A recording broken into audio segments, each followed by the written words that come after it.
রাজধানী ঢাকার Uttara দিয়াবাড়িতে milestone school and কলেজের বিমান বিধ্বস্তের ঘটনায় জাতীয় বার্ন ও প্লাস্টিক সার্জারি ইনস্টিটিউটের চিকিৎসাধীন আরও 4 জনের মৃত্যু হয়েছে। এতে নিহতের সংখ্যা বেড়ে দাঁড়িয়েছে 28 জনের। মঙ্গলবার 22 জুলাই ভোর 5টায় বিষয়টি নিশ্চিত করেছেন জাতীয় বার্ন ও প্লাস্টিক সার্জারি ইনস্টিটিউটের আবাসিক সার্জন ডাক্তার শাওন বিন রহমান জানান, উত্তরায় বিমান বিধ্বস্তের ঘটনায় ভোর 5টার দিকে 9 বছরের শিশু বাপ্পি চিকিৎসাধীন অবস্থায় আইসিইউতে মারা যায়। তার শরীরের 35% পুড়ে গিয়েছিল। এর আগে রাত 3:15টার দিকে তিনি জানান আরো 4 শিক্ষার্থী মারা গেছেন। তারা হলেন এরিকসন, আরিয়ান, নাজিয়া ও সায়ান ইউসুফ। এরিকসনের শরীরে 100%, আরিয়ানের শরীরে 85%, নাজিয়ার শরীরে 90% এবং সায়ান ইউসুফের শরীরে 95% দগ্ধ হয়েছিল।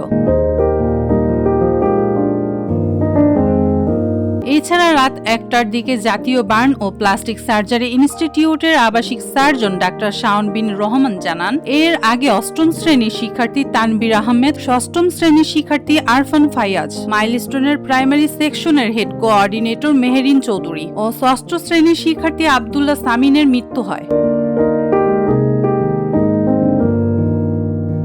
আপনি কি প্রবাসে গিয়ে স্বাবলম্বী হতে চান? পূর্বে বুকিংকৃত বিমানের টিকিট পরিবর্তন করতে চান? অথবা ট্যুরিস্ট ভিসার মাধ্যমে এই সুন্দর পৃথিবী ঘুরে দেখার স্বপ্ন দেখছেন? আপনার স্বপ্নকে বাস্তবায়ন করতে A to Z travels and tours আছে আপনার সাথে। বর্তমানে বিভিন্ন ওয়ার্ডে এবং আইসিইউতে 41 জন চিকিৎসাধীন রয়েছেন। যদিও আন্তঃবাহিনী জনসংযোগ পরিদপ্তরের সর্বশেষ তথ্য অনুযায়ী নিহতের সংখ্যা 20। এছাড়া পরিচয় শনাক্ত হওয়া 8 জনের মরদেহ পরিবারের কাছে হস্তান্তর করা হয়েছে। সোমবার রাত 1:30টায় এই তথ্য জানায় ISPR.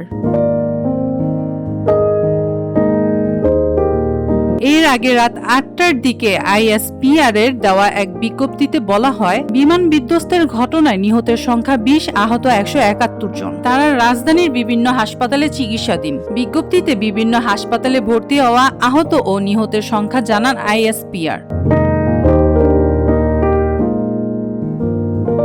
Tamanna Akter Rimi, 26 TV news.